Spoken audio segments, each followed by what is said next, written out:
The mockery begins. Ambassador Elena Rodriguez stepped through the massive doors of the Stellar Confederation Assembly Hall. The chamber stretched before her like a cathedral of stars, its crystalline walls displaying the swirling galaxies beyond. Thousands of beings from hundreds of worlds filled the tiered seating, their forms as diverse as the cosmos itself.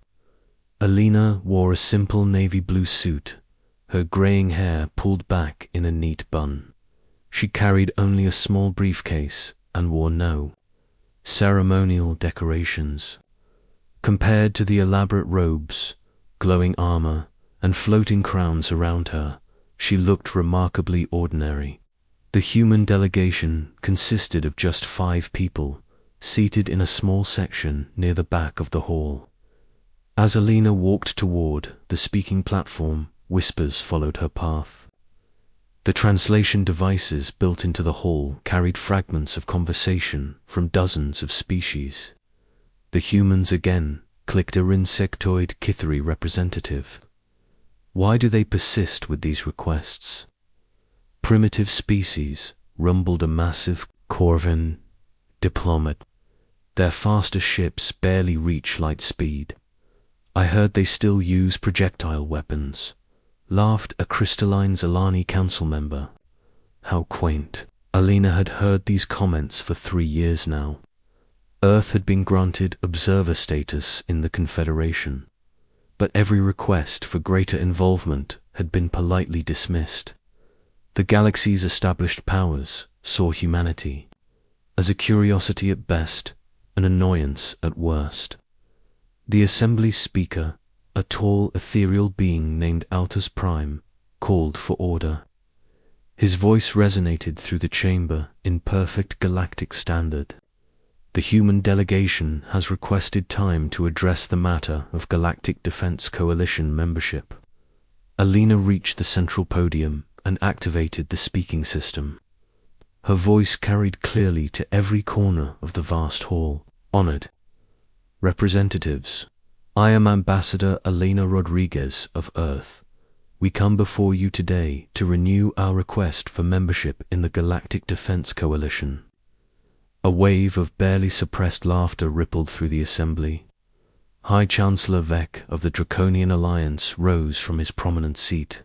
The reptilian being stood nearly 3 meters tall, his scales shimmering with an inner light that marked his noble status. With respect, Ambassador Rodriguez. Dec's voice carried the weight of authority. What could humanity possibly contribute to galactic defense? Your species has been in space for less than 2 centuries. You have no colonies beyond your home system. Your technology is generations behind even the youngest coalition members. Murmurs of agreement echoed throughout the hall. Elena remained perfectly calm, her hands folded on the podium. We offer perspective, Chancellor. Sometimes an outside view can reveal solutions that others might miss. Perspective. The question came from Commander Zara Voss, the Vrex Empire's military representative. She was a warrior through and through, her battle-scarred carapace telling stories of countless conflicts. What perspective could a species that has never faced real interstellar warfare possibly offer? Elena's dark eyes met Commander Voss' predatory gaze, the perspective of those who understand the true cost of war. The true cost. Vec's laugh was like grinding stone. Humans have fought nothing but minor skirmishes on their own world. You speak of wars cost to beings who have defended the galaxy for millennia. The hall erupted in agreement. Representatives from dozens of species voiced their support for the exposition. The Corvins pounded their massive fists in approval. The Chithari created a clicking symphony of agreement. Even the usually neutral academians nodded their ancient heads. Elena waited for the noise to subside. When she spoke again, her voice carried a strange quality that made several representatives lean forward despite themselves. We understand more than you think, she said quietly. But we also understand that some knowledge is best kept hidden until it's needed. Hidden knowledge. Commander Voss stood, her forearms gesturing dismissively. Are you suggesting humanity possesses secrets that have escaped the galaxy's greatest minds? I'm suggesting, Alina replied, that peaceful species are often underestimated. History shows this can be a dangerous mistake. Altus Prime raised his hand for silence. The matter before us is clear. The Galactic Defense Coalition requires members with substantial military capabilities, advanced technology, and proven combat experience. Humanity, while welcome as observers, does not meet these criteria. A formal vote was called. Of the 8 voting members present, only 12 supported humanity's inclusion. The Terran delegation received their rejection with the same quiet dignity they had shown for 3 years. As the session moved to other matters, Commander Voss requested the floor. She activated a holographic display showing star charts of the galaxy's outer regions. The Vrex Empire wishes to inform the Assembly of our expansion plans, she announced. We will be claiming territory in sectors 7 through 15 of the Outer Rim. This includes the region around what humans call the Sol System. Alina stood slowly. Commander, those sectors contain several inhabited systems, including our home world. Indeed, Voss replied with what might have been a smile. We've evaluated the human presence and found it ... minimal. Your single inhabited world and handful of mining stations pose no obstacle to our expansion. We would prefer peaceful coexistence, Alina said carefully. That option exists, Voss confirmed. Submit to Vrex authority, relocate as directed, and your species will be preserved as a client race. You'll find we can be generous masters to cooperative subjects. The hall fell silent. Even species that disliked humanity found the casual dismissal unsettling, but none spoke in Earth's defense.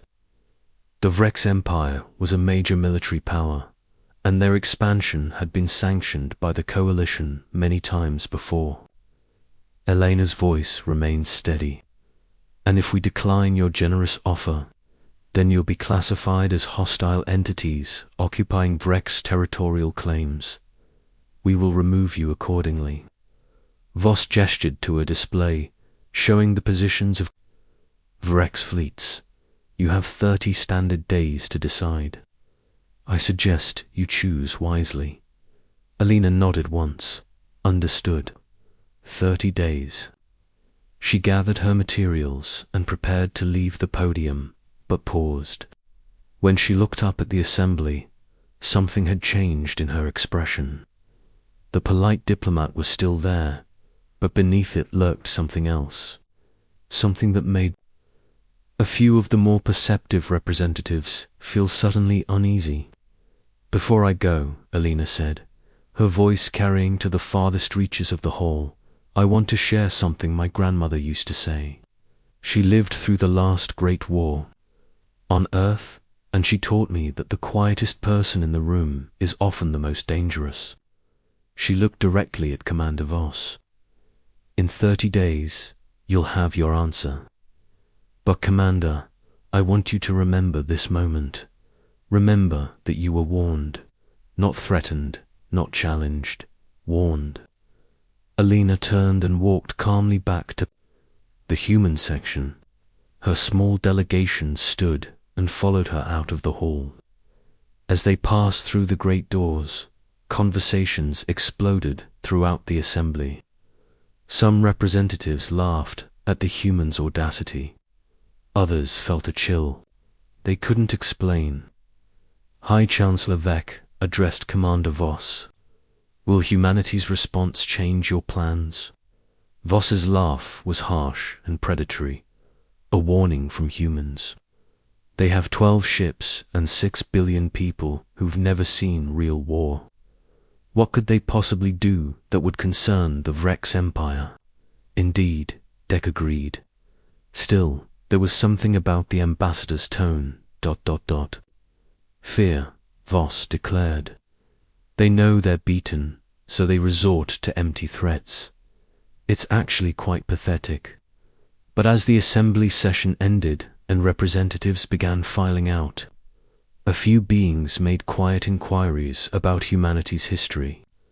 What they found puzzled them. Earth's records were surprisingly sparse for a species so recently arrived on the galactic stage. There were gaps in their timeline, inconsistencies in their technological development, and most strangely, an almost complete absence of military records before their arrival in space.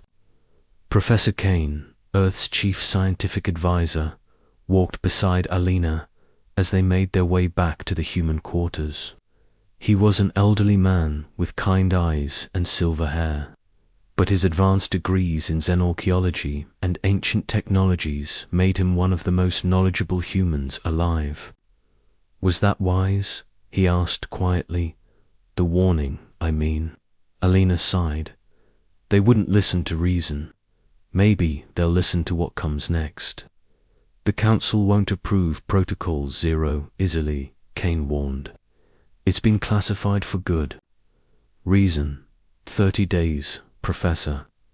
That's not enough time to evacuate 6 billion people, even if we had somewhere to go. Alina paused at a viewport showing the stars beyond. They've forced our hand. The galaxy will never see us the same way. Again. No, Alina agreed. But maybe that's not such a bad thing. We've been underestimated for too long. As the human delegation prepared for their journey home, few noticed the subtle changes beginning throughout human space. Communication arrays that had been dormant for decades began powering up.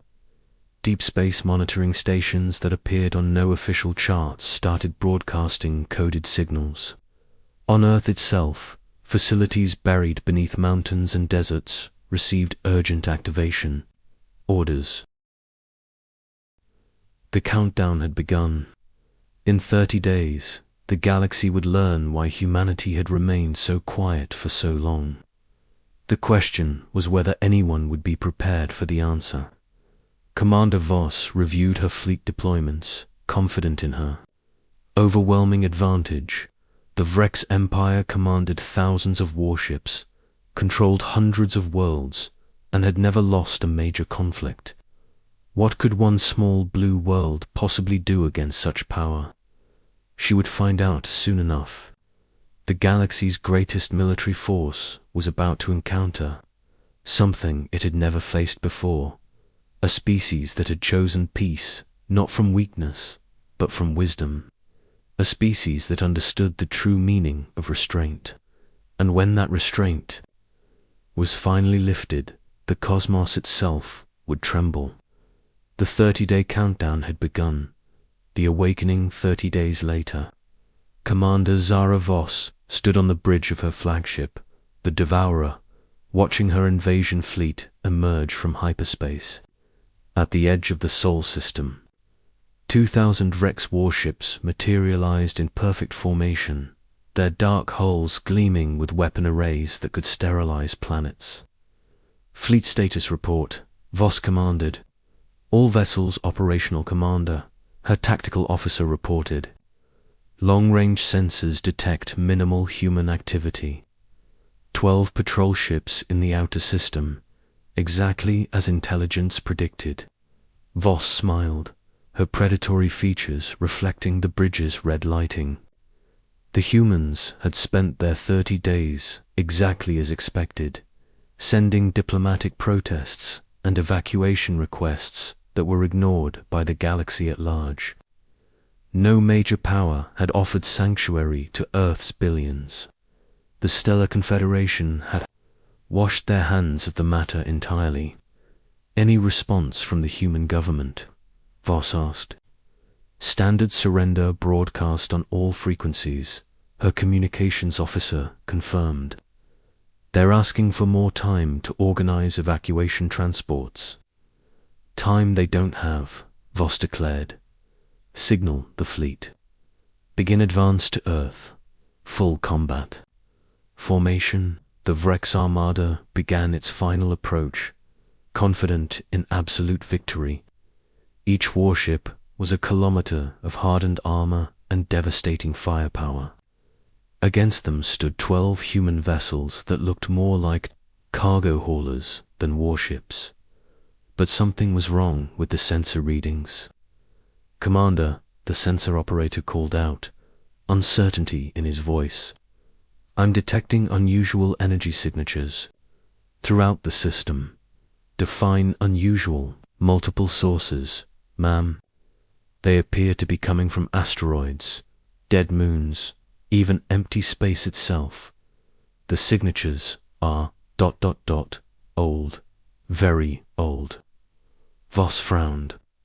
Ancient ruins were common throughout the galaxy, remnants of civilizations that had risen and fallen over millions of years, but the Sol system was young, barely 5 billion years old. What could possibly be ancient here? Her contemplation was interrupted by an incoming transmission. The main screen flickered to life, showing a human she didn't recognize. This wasn't Ambassador Rodriguez or any other diplomat. This man wore a military uniform marked with stars, an insignia that seemed to shift and change as she watched them. "I am Admiral Sarah Blake of the Terran Defense Force," the woman said calmly. "You are Commander Voss, I presume. Where is Ambassador Rodriguez?" Voss demanded. "I was told she would handle your surrender." "Alina is busy with other matters," Blake replied. "She asked me to speak with you instead. We need to discuss your immediate withdrawal from human space." Voss's laugh echoed through her bridge. "Withdrawal? Commander, you face 2,000 warships. With 12 patrol boats, your world has 30 minutes before we begin orbital bombardment. Surrender now and your deaths will be quick." Admiral Blake studied Voss with calm eyes. "Commander, do you know why humanity has remained so peaceful since joining the galactic community?" "Because you're weak," Voss sneered. "Because you lack the strength to be anything else." "No," Blake said quietly. "Because we remember what happens when we're not peaceful." Before Voss could respond, her sensor operator's voice cut through the bridge chatter. "Commander, massive energy surge detected." Throughout the system, the main display shifted to show tactical readings. Across the Sol system, energy signatures were spiking beyond anything in the Vrex database. Asteroids that had appeared dead for millennia suddenly blazed with power. Ancient structures hidden in the shadows of Jupiter's moons came online with systems that defied classification. "What is this?" Voss whispered. "This," Admiral Blake said, her image still clear on the screen, "is why we tried to warn you." Deep beneath the Sahara Desert, Director Marcus Chen walked through corridors that had been sealed for 3 centuries. Banks of quantum computers hummed to life around him, their crystalline cores pulsing with energy that bent space itself. Ancient manufacturing bays activated, producing weapons and defenses from blueprints older than most galactic civilizations. "All stations, report ready," Director, his aide announced. Chen nodded grimly. "Signal the fleet. Operation Silent Guardian is authorized across human space." Vessels that had never appeared on any registry began emerging from hidden bases. These weren't the crude patrol ships the galaxy had observed. These were constructs of impossible beauty and terrible purpose, their hulls incorporating technologies that the Stellar Confederation couldn't even theorize about. The first ship to decloak near Earth was the Prometheus, a 3-kilometer vessel that seemed to exist in several dimensions simultaneously. Its arrival sent gravitational waves rippling through local space, causing Vreck's instruments to fail across dozens of ships. Impossible, Voss breathed. Those energy readings. There. Off our scales. More ships appeared. The Athena, bristling with weapons that could rewrite the laws of physics in local space. The Hermes, moving faster than light without entering hyperspace. The Apollo, generating its own miniature star as a power source. Admiral Blake's voice remained perfectly calm. Commander Voss, you're looking at the Terran Defense Fleet. These 12 ships you've observed, they're our local patrol. What you're seeing now is what we use when someone threatens our home. This is impossible, Voss snarled. Human technology is primitive. We've observed your development for decades. You've observed what we wanted. You to observe, Blake corrected. Did you really think a species could develop faster than light travel from scratch in 2 centuries? Did you wonder why our archaeological records have such convenient gaps? The truth was staggering. Humanity hadn't recently achieved spaceflight. They had been spacefaring for millennia, spreading across the galaxy long before most current civilizations had developed written language. Earth wasn't humanity's birth world. It was their chosen sanctuary, the place they had retreated to when they grew tired of the endless cycle of galactic warfare.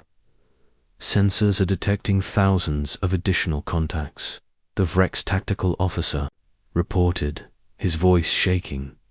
They're appearing everywhere. Our fleet is completely surrounded. Through the quantum communication networks that connected every human world, Ambassador Elena Rodriguez spoke from a facility that existed in folded space itself. We tried to warn you, Commander. We tried to explain that peaceful doesn't mean powerless. You're bluffing, Voss insisted, but her certainty was cracking. If you possessed this technology, why hide it? Why endure years of mockery and dismissal? Because, Elena said sadly, we've seen what unlimited power does to civilizations. We've watched species rise to greatness only to destroy themselves and others in their pursuit of dominance. We chose a different path. The ancient AI systems that had guided humanity for thousands of years began speaking through every communication channel in the system. Their voices carried the weight of eons, translated into languages that predated the Stellar Confederation itself. We are the ancients, they said in unison. We who watched the birth of stars and guided the first steps of countless species. Humanity chose to learn from our mistakes rather than repeat them. On board the Devourer, Voss's crew stared at readings that defied everything they knew about technology and physics. The human vessels weren't just advanced, they operated on principles that shouldn't exist. They drew power from quantum foam, manipulated gravity like a tool, and existed partially outside normal spacetime. Fleet status report, Voss demanded. Weapons systems offline, Commander, her tactical officer reported. Our targeting computers can't lock onto the human vessels. They're there, but our weapons can't see them. Engines are responding sluggishly, added the navigation officer. It's like space itself has become thick around us. Admiral Blake's image reappeared on the main screen. Commander, your fleet is currently held in a localized gravity field. Your weapons have been neutralized by quantum dampening fields. Your communications with the outside galaxy have been blocked. You are, in every sense that matters, completely at our mercy. Voss felt fear for the first time in decades. What do you want? The same thing we've always wanted, Blake replied. Peace. Your immediate withdrawal from human space and a guarantee that the Vrex Empire will never again threaten our worlds.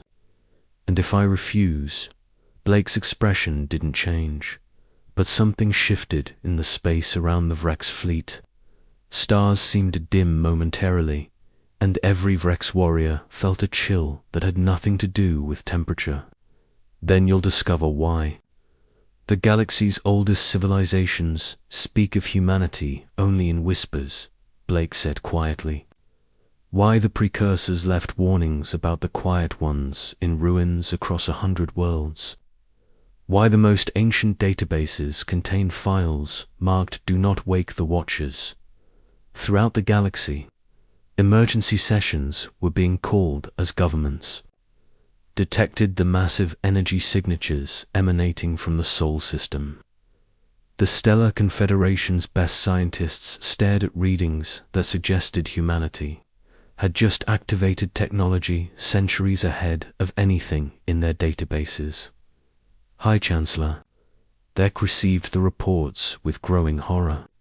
The species they had dismissed as primitive was revealing capabilities that dwarfed the galaxy's greatest powers. More terrifyingly, the energy patterns suggested this wasn't new technology, was ancient beyond measure. How long have they been watching us? He whispered to his advisors. How long have they been holding back? The answer came from Professor Kane, broadcasting from a facility that existed in 11 dimensions simultaneously. Since the beginning, Chancellor, we were here when your ancestors first looked at the stars. We guided some of your early civilizations, protected others from threats they couldn't understand. We've been the silent guardians of this galaxy for longer than your species has existed. Commander Voss stared at the human fleet surrounding her forces, finally understanding the magnitude of her mistake. These weren't the ships of a young civilization reaching for the stars. These were the vessels of an ancient people who had chosen restraint over conquest, wisdom over power. Your decision, Commander, Admiral Blake said patiently. Withdrawal or extinction, those are your only options. Voss looked around her bridge at officers who had never known defeat, now facing an enemy that could have destroyed them at any moment but chose to offer mercy instead. The choice was obvious. All ships, she broadcast to her fleet, her voice heavy with defeat. Begin immediate withdrawal from the Sol system. Stand down all weapons. We ... we are leaving. As the Vrex fleet began its humiliated retreat, Alina Rodriguez addressed the galaxy from the Stellar Confederation. Assembly Hall. The chamber was packed with representatives who had gathered in emergency session, all desperate to understand what they had just witnessed. We return to our quiet observation, Alina announced.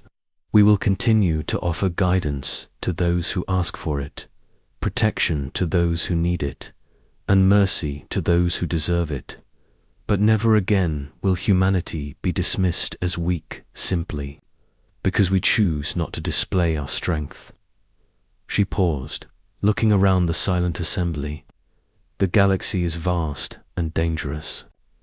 It needs guardians who understand that true power lies not in the ability to destroy, but in the wisdom to know when not to use that ability.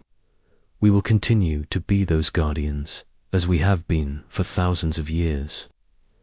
The session ended in stunned silence. Across the galaxy, civilizations began reassessing everything they thought they knew about humanity, about power, and about the strange species that had been quietly watching over them all along. Earth had revealed its secret, and the galaxy would never be the same.